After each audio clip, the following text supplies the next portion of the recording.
लेकिन सज्जनों, ये जो तथ्य है ये निराधार है, ये असत्य है, ये मिथ्या है। ये देह नष्ट अवश्य होती है, लेकिन इस देह के साथ हमारा संपूर्ण अस्तित्व नष्ट नहीं होता। इस देह के भीतर एक अति सूक्ष्म तत्व विद्यमान है जो अनश्वर है, अविनाशी है। देह अवश्य लकड़ियों की ढेर में भस्म होती है, लेकिन वो जो सूक्ष्म तत्व है वो भस्म नहीं होता। वो इस देह को त्याग कर अन्य देह को धारण करता है और उसे हमारे ऋषि महर्षियों ने आत्मा की संज्ञा दी। यही आत्मा हमारी पहचान है, यही हमारा असली अस्तित्व है सज्जनों। और इसी आत्मा को आइए हमारे समाज के वैज्ञानिकों, हमारे मनोवैज्ञानिकों और कितने ऐसे शोधों द्वारा प्रमाणित किया जा रहा है, आइए समझने का प्रयास करते हैं। सबसे पहले आपको प्रमाणों की नगरी में ले चलते हैं और वो प्रमाण है आउट ऑफ बॉडी एक्सपीरियंस, यानी अतीन्द्रिय अनुभव। दो एग्जाम्पल आपके सामने रखना चाहूंगी, वैसे बहुत से एग्जाम्पल्स हैं।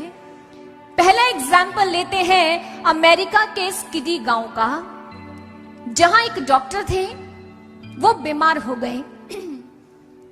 जब बीमार हुए, मृत्यु शैया पर आ गए, उन्हें यह भान हो गया कि अब मैं अधिक समय तक जीवित नहीं रह पाऊंगा। घर वालों को बुलाया और उन सब से अलविदा दे दी और फिर सीधे लेट गए और आंखें मूंद ली। यही हुआ, कुछ ही क्षणों में मृत्यु को प्राप्त हो गए। घर वालों ने दूसरे डॉक्टर को बुलवाया और उन्हें चेक करवाया तो पता चला वे मृत्यु को प्राप्त हो चुके हैं, खत्म हो चुके हैं। उनके संस्कार की तैयारियां शुरू हो गई। लेकिन क्या हुआ, जैसे ही संस्कार की तैयारियां शुरू हुई, उसी क्षण उनका जो शरीर शिथिल पड़ चुका था उसमें हलचल होनी आरंभ हो गई। कुछ ही क्षणों में वो उठकर खड़े हो गए और जब उठकर खड़े हुए तो उस डॉक्टर ने जो कुछ क्षण पहले मृत्यु को प्राप्त हो गए थे, उन्होंने अपना एक्सपीरियंस शेयर किया और वो क्या कहा कि जिस समय मैं मृत्यु को प्राप्त हुआ, मेरी देह से कुछ अलग हो रहा था जो हर तंतु में बसा हुआ था। धीरे धीरे वो मेरे शरीर को त्याग रहा था और फिर यहां से कोई द्वार खुला और मैं बाहर की ओर आ गया। मैं इतना हल्का था जैसे गुब्बारे जैसा हो और मैं हवा में ऊपर उड़ने लगा। मैंने खुद अपनी स्थूल देह को यहां धरती पर पड़े हुए देखा, लेकिन तभी किसी अज्ञात शक्ति ने मुझे वापस मेरी देह में पटक दिया और जैसे ही मैंने आंखें खोली, आप मेरे संस्कार की तैयारियां कर रहे थे। दूसरा एग्जाम्पल, 25 मार्च 1962 में संडे टाइम्स पत्रिका में एक फौजी के जीवन की घटना छपी। युद्ध भूमि में फौजी जैसे ही दूसरों पर, अपने शत्रुओं पर आक्रमण करने के लिए आगे बढ़ रहा था, अचानक एक बम विस्फोट हुआ और उस बम विस्फोट के कारण वो दूर जाकर गिरा रेत के ऊपर। कुछ ही क्षणों में उसकी चेतना खो गई, यानी वो मृत्यु को प्राप्त हो गया।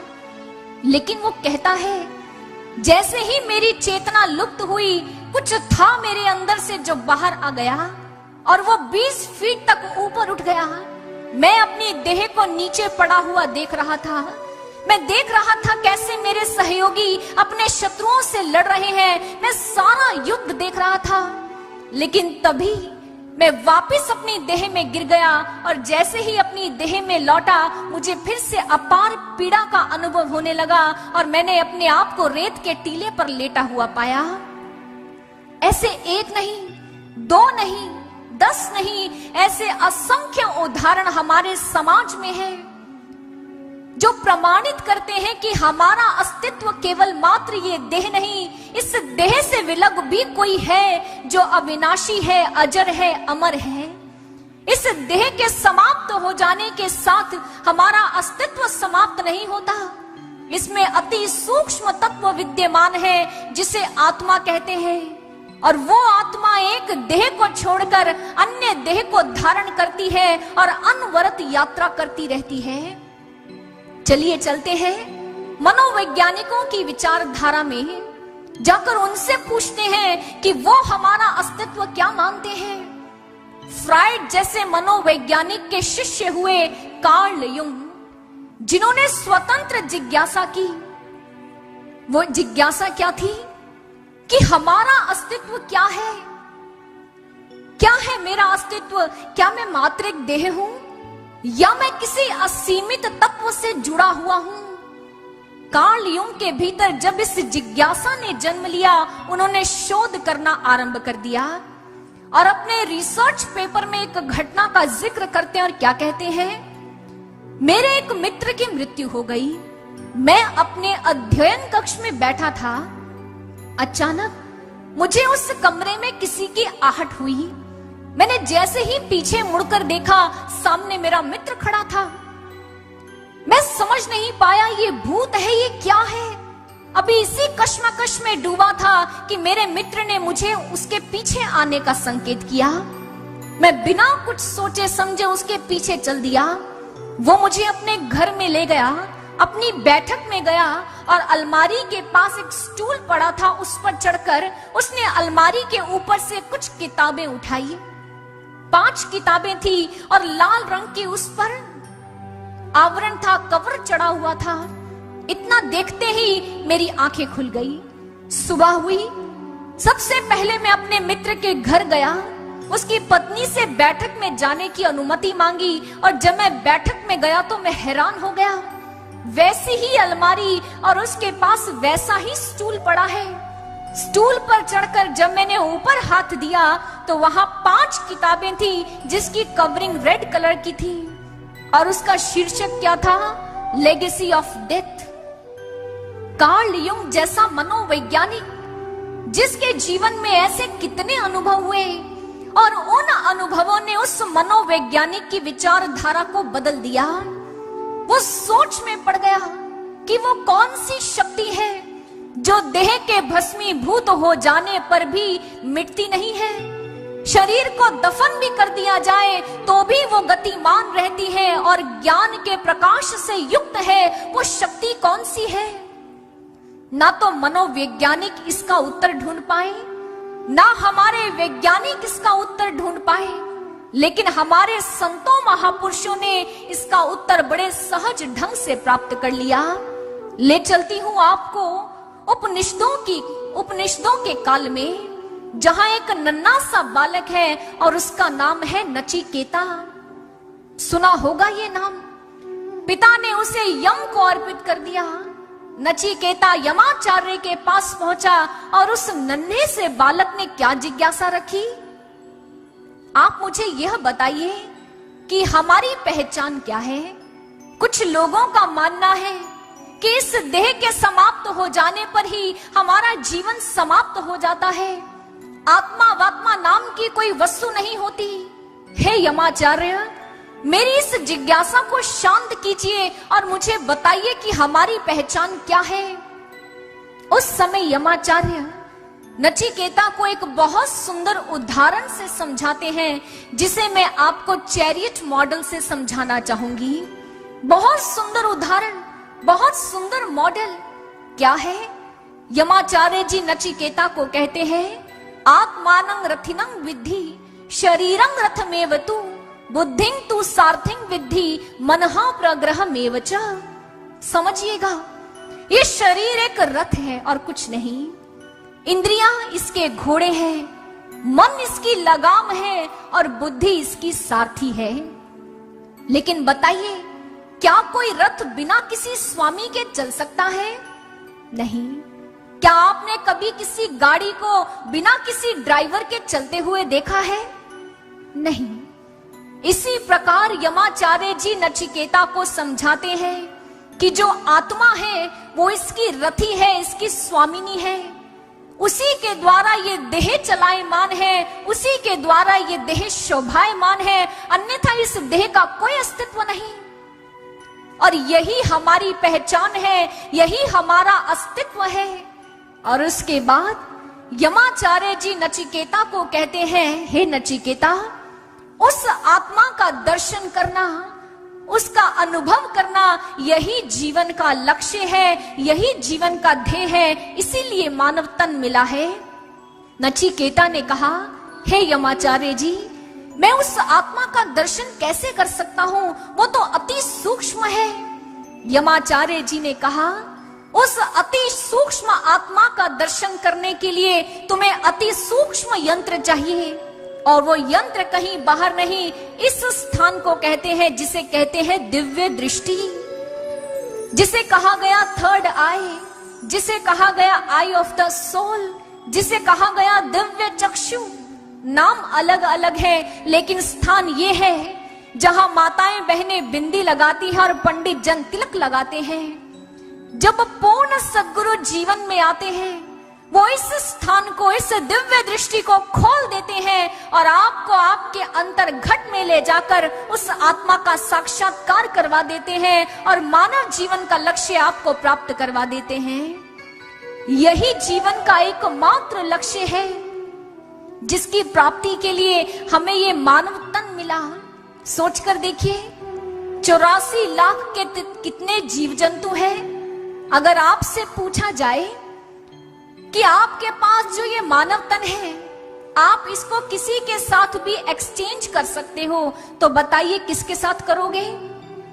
आपके पास ऑफर है कि आप 84 लाख के किसी भी जीव जंतु के साथ अपना मानव तन एक्सचेंज कर लो।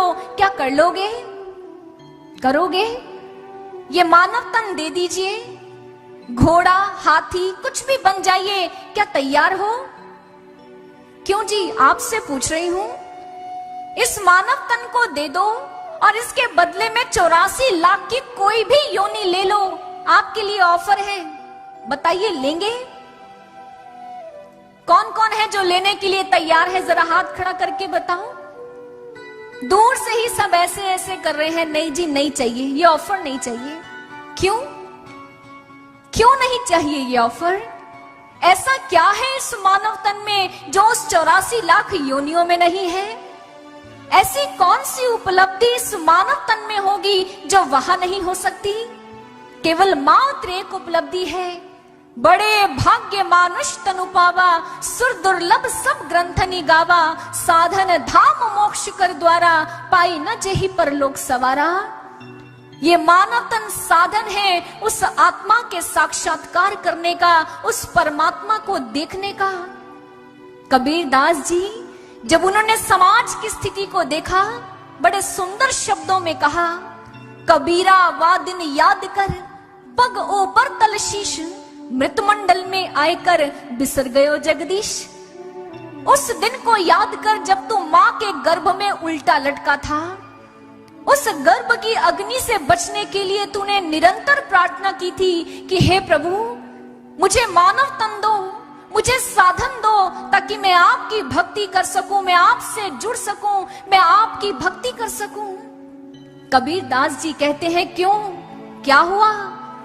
जब भगवान ने कृपा कर दी, प्रार्थना को स्वीकार कर लिया, मानव तन दे दिया, तो उस जगदीश को ही बिसर गए, उसे ही भूल गए।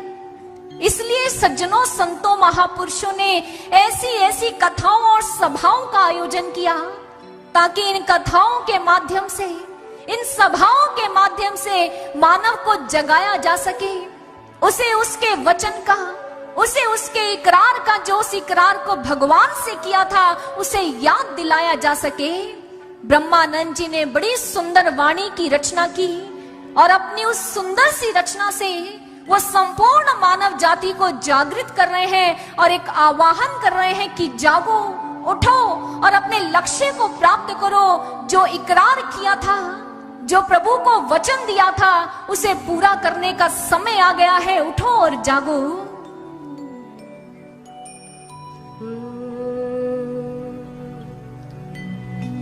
जो गर्भ का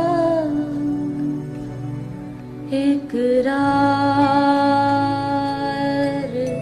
था, तुम्हें याद हो के ना याद हो।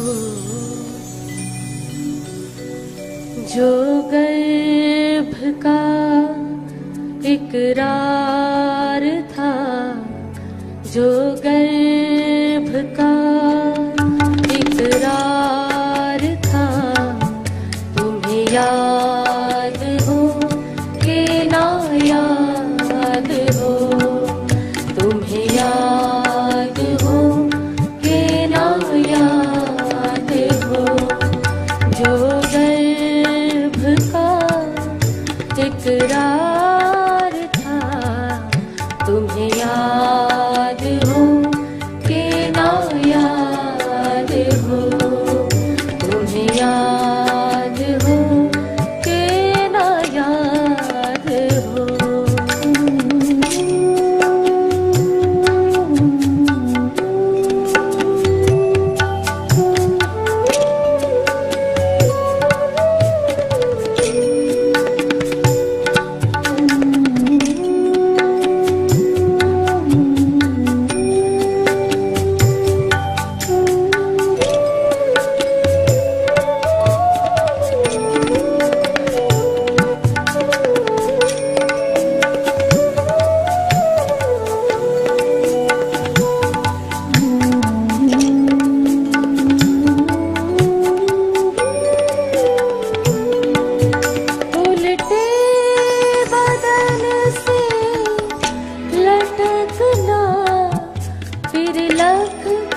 चौरासी भटकना,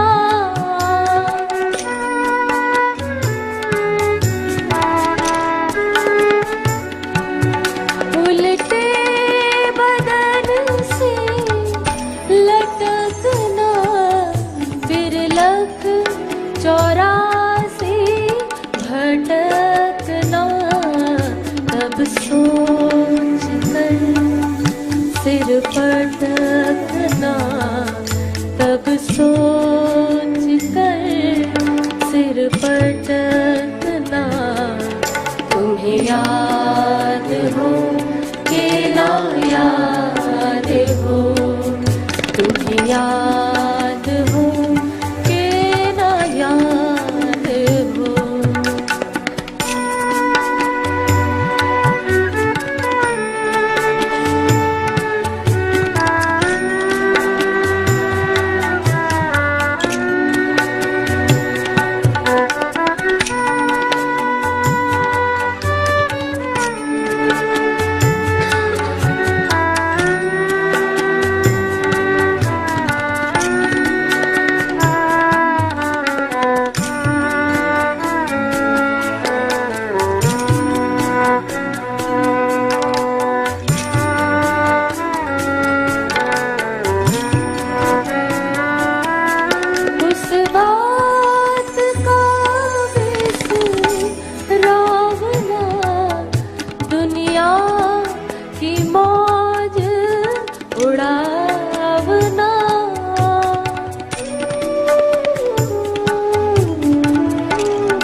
ब्रह्मानंद फिर दुख पावना, ब्रह्मानंद फिर दुख पावना, तुम्हें याद हो कि ना याद हो, तुम्हें याद हो कि ना याद हो, जो गर्भ का इकरार था, जो गर्भ का इकरार था, तुम्हें याद हो कि ना याद हो, तुम्हें याद हो कि ना याद हो, जो गर्भ का इकरार था, तुम्हें याद हो कि ना याद हो, तुम्हें याद हो कि ना याद हो, तुम्हें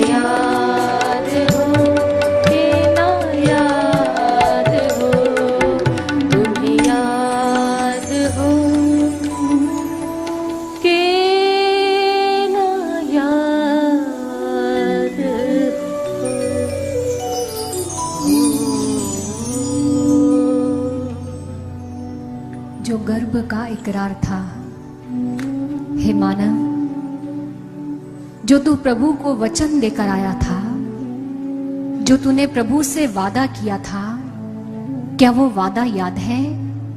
क्या वो वचन याद है? तुझे भक्ति करने के लिए मानव तन मिला, प्रभु की प्राप्ति करने के लिए एक साधन मिला। क्या तूने उस साधन का लाभ कमाया? क्या उस साधन से प्रभु की भक्ति की? हमारे महापुरुषों ने हमें झकझोरा, हमें जगाया, ताकि हम अपने कर्तव्यों के प्रति सचेत हो पाएं। इसलिए नहीं हमारे शास्त्र ग्रंथों में यूं ही लिख दिया गया, अरे वा आत्मा श्रोतव्यो मंतव्यो द्रष्टव्यो, कि उस आत्मा के बारे में सुनो, मनन करो, एनालिसिस करो और उसका दर्शन करो। ये आपके जीवन का लक्ष्य है। आवागमन के चक्र से मुक्ति पाने के लिए ये जो पीड़ा है, ये जो 84 लाख की योनियां हैं, जिसमें से भटक कर निकल कर हम मानव तन को पाते हैं और प्रभु से प्रार्थना करते हैं, प्रभु ये मानव तन दीजिए, हम आपको पा सके। इस आवागमन के चक्र को दूर करने का, काटने का केवल मात्र एक उपाय है, और वह है प्रभु की भक्ति। वह है आत्मा का साक्षात्कार, जिसके लिए हमें जन्म मिला है। तो सज्जनों, जो प्रभु को वचन दिया, जो प्रभु से वादा किया, उस वादे का स्मरण कीजिए और उस लक्ष्य की प्राप्ति करिए। ये कथा आपको यही समझाने आई है। और देवर्षि नारद जी ने जो अपने पूर्व जन्म की गाथा सुनाई, वह गाथा भी हमें यही समझाना चाहती है कि इस आवागमन के चक्र से मुक्त होना है तो प्रभु को प्राप्त करो। तदोपरांत वेद व्यास जी इस महान ग्रंथ में उस समय का वर्णन कर रहे हैं जिस समय महाभारत का युद्ध विराम को प्राप्त हो गया, दुर्योधन का वध हो गया। लेकिन जो ही अश्वत्थामा ने अपने मित्र दुर्योधन का वध देखा, आक्रोश में आ गया और उसने क्या किया? आक्रोश में आकर उसने द्रौपदी के 5 पुत्रों को मृत्यु दे दी। तदोपरांत अर्जुन ने उसके मस्तक पर बनी हुई मणि को निकाल दिया और इससे अश्वत्थामा और प्रतिशोध की अग्नि में जलने लगा। और उसने बिना सोच बिना विचार ब्रह्मास्त्र का उपयोग उत्तरा के गर्भ पर कर दिया। जैसे ही उत्तरा के गर्भ पर ब्रह्मास्त्र छोड़ा, अट्टहास करता हुआ कृष्ण की ओर देखने लगा, कहने लगा, केशव, द्रौपदी के 5 पुत्रों को तो मैं पहले ही यम के द्वार पर पहुंचा चुका हूं, और अब उत्तरा के गर्भ को नष्ट कर मैं पांडवों का वंश निर्मूल कर दूंगा। देखता हूं कि तुम इन पांडवों का संरक्षण कैसे करते हो। ज्यों ही अश्वत्थामा के इस कुकृत्य को देखा, भगवान कृष्ण आक्रोश में आ गए, कहने लगे, नराधम, अवश्य ही इस ब्रह्मास्त्र का जो प्रभाव है वो बड़ा ही अधिक होगा। हो सकता है उससे उत्तरा का गर्भ नष्ट हो जाए, उसके गर्भ से निकलने वाला शिशु मृत्यु को प्राप्त हो जाए। लेकिन मैं केशव, मैं द्वारिकाधीश उसे जीवन दूंगा, जीवन, उसे लंबी आयु दूंगा। लेकिन तुझे ना तो जीवन मिलेगा ना ही मृत्यु मिलेगी। तूने तो गर्भ में पल रहे शिशु पर आक्रमण किया है, तूने प्रभु के प्रसाद का अनादर किया है। इसलिए मैं द्वारिकाधीश आज तुझे श्राप देता हूं कि तू 3000 वर्षों तक इस धरती पर भटकता रहेगा। जन समुदाय में तू बैठ नहीं पाएगा, तेरी देह से रक्त और पीप की दुर्गंध उठती रहेगी और तेरा जन्म व्यर्थ हो जाएगा, अनर्थ हो जाएगा। इतना कहकर द्वारिकाधीश तो शांत हो गए। अश्वत्थामा ने श्राप पा लिया और अब व्याकुल सा हुआ दौड़ गया वनों की ओर। भगवान श्री कृष्ण ने वचन दिया कि उत्तरा के गर्भ का संरक्षण मैं करूंगा, और संरक्षण का वचन देकर भगवान श्री कृष्ण द्वारिका जाने के लिए सज्ज हो गए। भगवान श्री कृष्ण तैयारियां पूर्ण कर चुके हैं। पांडवों ने उन्हें विदा देने के लिए तैयारी भी कर ली, लेकिन बुआ कुंती वो इन सब बातों से अनभिज्ञ है और हस्तिनापुर के राजभवन में भ्रमण कर रही है। एक एक वस्तु को स्पर्श करती है, एक एक स्थान पर जाकर पूर्व स्मृतियों में डूब रही है। एक स्थान पर जाकर कुंती खड़ी हुई और उसे याद आया जब दुर्योधन ने भीम को विष दिया, उस समय मैं यहीं पर भयभीत हिरणी की मानिंद अपने 5 पुत्रों को गले से लगाए बैठी थी।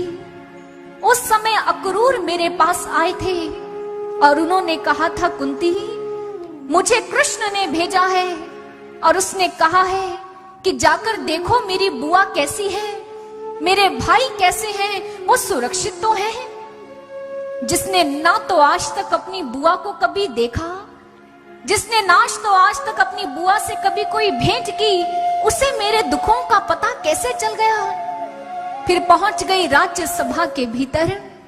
जैसे ही राज्य सभा में पहुंची, उसे चारों ओर से द्रौपदी का चित्कार सुनाई देने लगा। किस प्रकार उनकी पुत्र वधू का शील भंग करने का प्रयास किया गया था इस राज्य सभा में। तब भी तो कृष्ण थे जिन्होंने द्रौपदी की लाज बचा ली, अपने सारे नियमों को ताक पर रख दिया और जड़ वस्तु तक में वृद्धि कर दी। हमारे केशव ही तो थे जिन्होंने हर संकट से हमें उबार लिया। अभी कुंती इन्हीं पूर्व स्मृतियों में डूबी है कि तभी एक दासी ने आकर बताया, हे देवी, भगवान श्री कृष्ण द्वारिका जाने के लिए सज्ज हैं और मुझे तो लगता है वे रथ में बैठ भी गए होंगे। ज्यों ही कुंती ने सुना, कहने लगी, नहीं नहीं दासी, ये नहीं हो सकता। अरे हमारे प्रभु हमें त्याग कर नहीं जा सकते। बुआ कुंती दौड़ती हुई भगवान कृष्ण के कक्ष में पहुंच गई। इधर उधर जाकर झांका तो कहीं केशव दिखाई नहीं दिए। अब झट से दौड़ती हुई उस मार्ग पर पहुंच गई जहां से भगवान कृष्ण का रथ जाने वाला था। मार्ग को अवरुद्ध करके खड़ी हो गई। भगवान श्री कृष्ण रथ में बैठकर जा रहे हैं। दूर खड़ी बुआ कुंती को देखा, दारुक से कहा, दारुक रथ को रोक लो। दारुक ने रथ को रोक लिया। भगवान श्री कृष्ण रथ से नीचे उतर आए और बुआ कुंती के पास जाकर खड़े हो गए। कहने लगे, बुआ, आपने मेरे मार्ग को अवरुद्ध क्यों किया? क्या कुछ कहना चाहती हो मुझसे? बोलो बुआ, मौन क्यों खड़ी हो? बुआ कुंती के आंखों में अश्रु आ गए। कहने लगी, प्रभु क्या कहूं आपसे, आपके उपकारों का बदला हम नहीं चुका सकते प्रभु, नहीं चुका सकते। मैं तो देख रही हूं जीवन में जब भी दुख आए, जब भी संकट आए, हमने तुम्हें बुलाया या न बुलाया, तुम हमारी रक्षा के लिए दौड़े चले आए प्रभु, दौड़े चले आए। अभी हस्तिनापुर के राजमहल में मैं आप ही के उपकारों को याद कर रही थी प्रभु। जब भीम को विष दिया गया, उस विष को अमृत में बदलने वाला कौन था प्रभु? आप ही तो थे।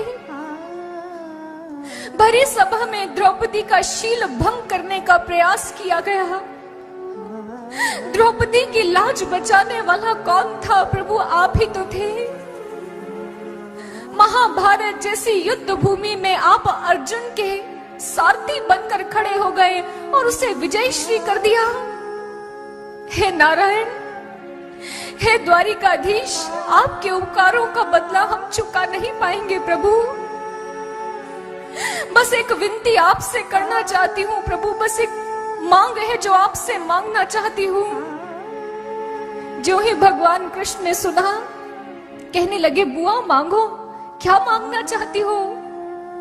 बुआ कुंती ने अपनी झोली फैला दी। कहने लगी, भीगी रहे मेरी आत्मा भक्ति के सागर में, रंगों की ऐसी बरसात मांगती हूँ।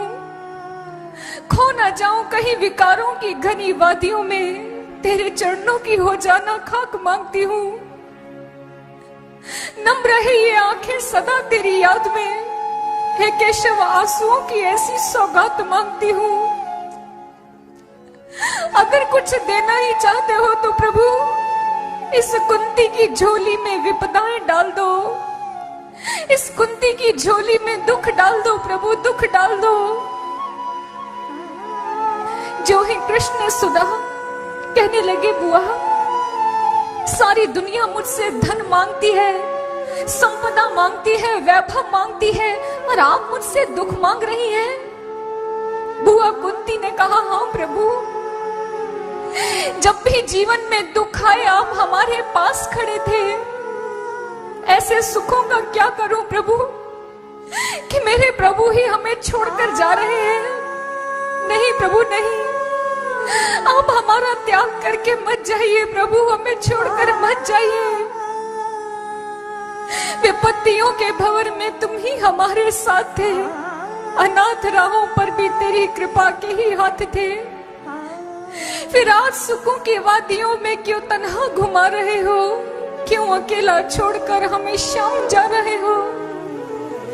भीम की विष खीर थी या लाक्षागृह की आग थी, द्रौपदी की भरी सभा में जब जा रही लाज थी। तेरे चरणों की आहट का तब हर घड़ी एहसास था, जिसने बचाया था हमें वो तेरा कृपा प्रसाद था। फिर आज विरह की आग देकर क्यों तपाने जा रहे हो, क्यों अकेला छोड़कर हमें शाम जा रहे हो। कृपा लुटाई बहुत हम पर, इतनी और कृपा कर दो। दुनिया भर के सारे संकट मेरी झोली में भर दो। संकट ही तो हर पल हमें तुम्हारी याद दिलाते हैं। वो सुख साधन किस काम के भगवान जो दिल से तुम्हें भुलाते हैं। कर अनाथ बूढ़ी आंखों को क्यों रुलाने जा रहे हो, क्यों अकेला छोड़कर हमें शाम जा रहे हो, क्यों अकेला छोड़कर हमें शाम जा रहे हो, क्यों अकेला छोड़कर हमें शाम जा रहे हो।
विपदाओं की कड़ी धूप में छाया बनकर साथ चले।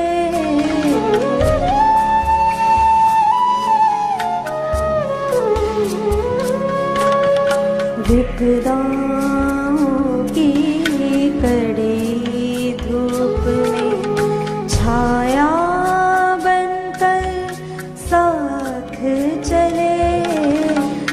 सुखमय था हर लम्हा तुझसे, जिए सदा तेरे साए तले। बिन तेरे हमें सुख के पल भी, बिन तेरे हम सुख के पल भी भाए कैसे, ये तो बता।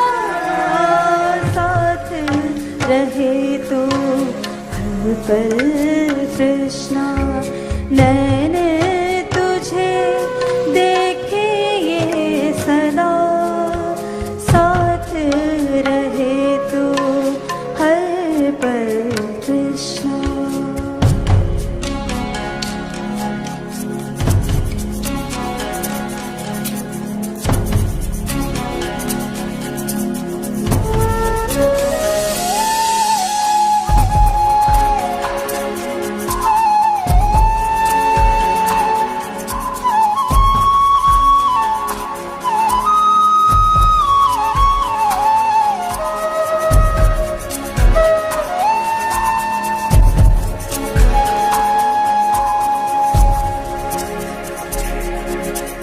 प्रेरित होकर तुमसे हमने जीवन को पहचाना है।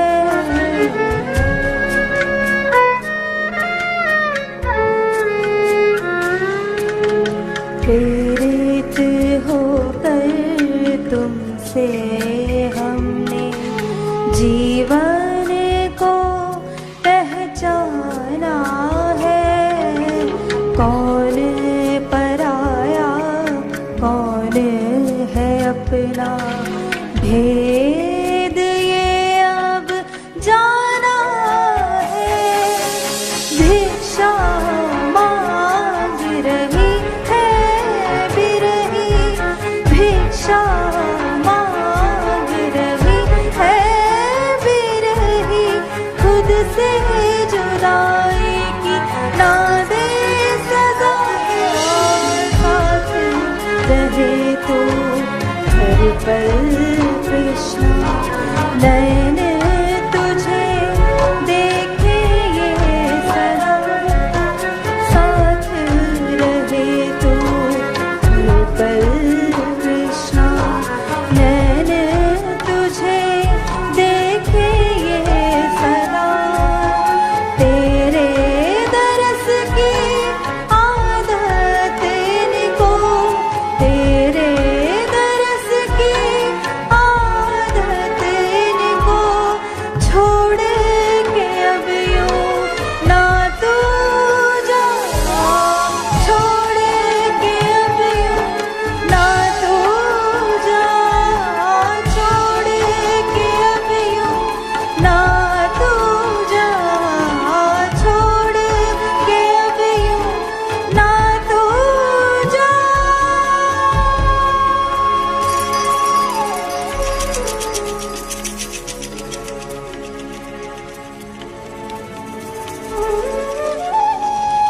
बुआ कुंती भगवान श्री कृष्ण के समक्ष खड़ी है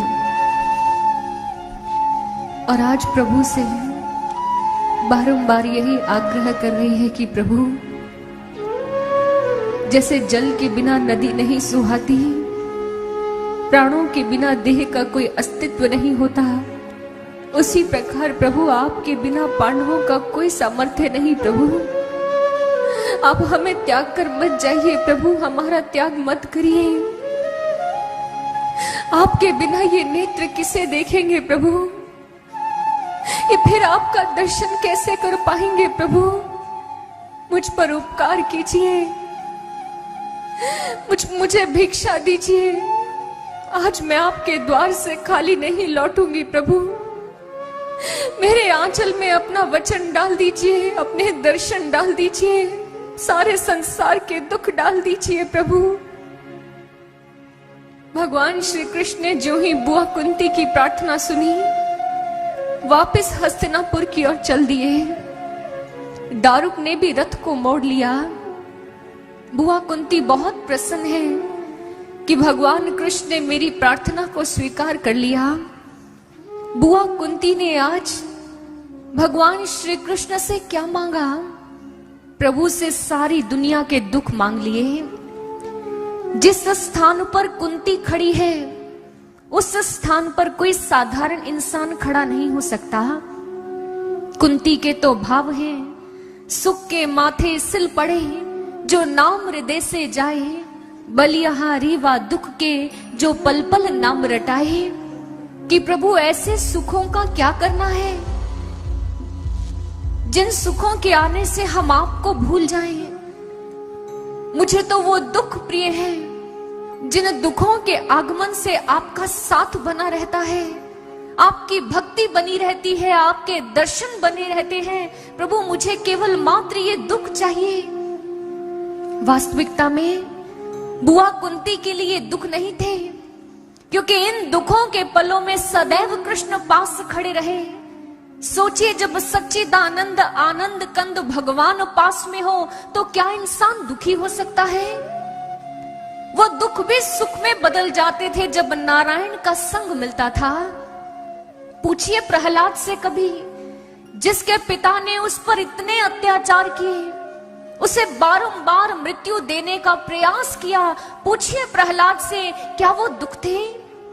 क्या वो कष्ट थे? क्या वो आपत्ति थी? प्रहलाद स्पष्ट कहेगा, नहीं। यही तो वो परिस्थितियां थी जब मेरे नारायण सदैव मेरे संग रहे। वो दुख कहां है? कौन कहता है कि मैं कमजोर हूं? कौन कहता है कि मैं थक कर चूर हूं? बढ़ रहा हूं, बढ़ता चला जा रहा हूं, मील के पत्थर पे पत्थर छोड़ता चला जा रहा हूं। कौन कहता है थके हैं पांव मेरे, दे रहे बढ़ने की हिम्मत घाव मेरे। ये जो घाव है, ये जो दुख है, ये जो संकट है, इन संकट के तो मैं बलिहारी जाता हूं, क्योंकि ये जीवन में आते हैं तो नारायण का संग मिलता है, उनके दर्शन मिलते हैं। ये दुख कहां, ये तो सुख है। पूछिए महाबुद्ध के जीवन से, जो एक साधारण से राजा थे, नाम था सिद्धार्थ। लेकिन जब एक दिन अपने राजमहल से बाहर भ्रमण के लिए निकले तो मार्ग में उन्होंने एक रोगी को देखा, एक मृतक को देखा और एक वृद्ध को देखा। अपने सारथी से पूछा, ये सब क्या है? क्योंकि आज तक जीवन में कभी कोई कष्ट और दुख नहीं देखा था। सारथी ने सारा कुछ समझा दिया, महाराज ये हमारे जीवन की अवस्थाएं हैं। ज्यों ही सिद्धार्थ ने सुना, राजमहल लौटा तो सही, लेकिन विषाद में डूब गया, दुखी हो गया कि क्या यही जीवन की सत्यता है? इसी प्रश्नों ने, इसी जिज्ञासा ने सिद्धार्थ को महात्मा बुद्ध में परिवर्तित कर दिया। जीवन का विषाद वरदान बन गया। YouTube पर DJJS वर्ल्ड को अभी सब्सक्राइब करें और नियमित सूचनाओं के लिए घंटी का चिन्ह अवश्य दबाएं। साथ ही Instagram, Facebook और Twitter पर करें DJJS वर्ल्ड को फॉलो।